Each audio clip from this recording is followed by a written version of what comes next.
ప్రధానమంత్రి నరేంద్ర మోదీ ఇటీవలే అమెరికాలో పర్యటించారు. అమెరికా అధ్యక్షుడు డొనాల్డ్ ట్రంప్ తో భేటీ అయ్యారు. భారత అక్రమ వలసదారుల గురించి, రెండు దేశాల మధ్య దౌత్య, ఆర్థిక, వాణిజ్యపరమైన సంబంధాలపై చర్చించారు. డిఫెన్స్, ఆర్టిఫిషియల్ టెక్నాలజీ రంగాల్లో పరస్పర పెట్టుబడులు పెట్టడానికి అంగీకారం తెలియజేశారు. అయితే అవేవీ కూడా పెద్దగా ఫలించేలా కనిపించడం లేదు. ట్రంప్ వైఖరి చూస్తుంటే చాలా అనుమానాస్పదంగా ఉంది. అనూహ్యంగా ట్రంప్ భారత్పై ఘాటు వ్యాఖ్యలు చేశారు.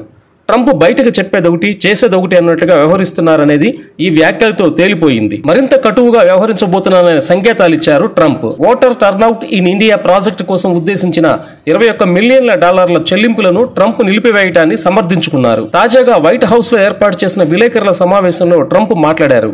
ఈ సందర్భంగా విలేకరులు అడిగిన పలు ప్రశ్నలకు ట్రంప్ ముక్కుసూటిగా సమాధానాలు ఇచ్చారు. మార్ ఎలాగో ఎగ్జిక్యూటివ్ ఆర్డర్ పై సంతకం చేసినట్లుగా ప్రకటించారు. భారత్ కు మేమెందుకు డబ్బులు ఇవ్వాలి? ఓటర్ టర్నౌట్ ఇన్ ఇండియా ప్రాజెక్టుకు $21 మిలియన్ చెల్లింపులను రద్దు చేయడం పట్ల మీడియా ప్రతినిధి అడిగిన ప్రశ్నలకు ఘాటుగానే బదులిచ్చారు ట్రంప్. భారత్ కు మేమెందుకు డబ్బులు ఇవ్వాలి అని ఎదురు ప్రశ్న వేశారు ఆ విలేకరికి. అలాగే భారత్ వద్ద చాలా డబ్బులున్నాయి అని చెప్పారు. భారత్ను అత్యధిక పన్నులు విధించే దేశంగా అభివర్ణించారు ట్రంప్. మా వరకు చూసుకుంటే ప్రపంచంలోనే అత్యధిక పన్నులు విధించే దేశాల్లో భారత్ ఒకటని తేల్చి చెప్పారు. భారత్ విధించే టారిఫ్ చాలా అధికమని, అక్కడ నుంచి తమకు వచ్చేదేమీ ఉండదని పేర్కొన్నారు. భారత్ అంటే గౌరవమే.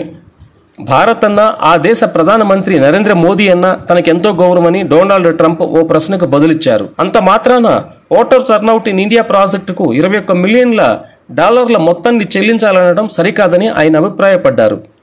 అందుకే దీన్ని నిలిపివేశామని పేర్కొన్నారు. US department of government efficiency దీన్ని రద్దు చేసింది. భారత్తో పాటు వివిధ ప్రాజెక్టుల కింద మరికొన్ని దేశాలకు కూడా అందజేస్తున్న ఆర్థికపరమైన కేటాయింపులన్నిటినీ రద్దు చేసినట్లుగా తెలిపింది. అమెరికన్లు కడుతున్న పన్నులు ఈ రకంగా దుర్వినియోగం అవుతున్నాయని పేర్కొంది. ఈ పన్నుల దుర్వినియోగాన్ని అరికట్టడంలో భాగంగా ఈ నిర్ణయం తీసుకున్నట్లుగా US department of government efficiency తెలియజేసింది.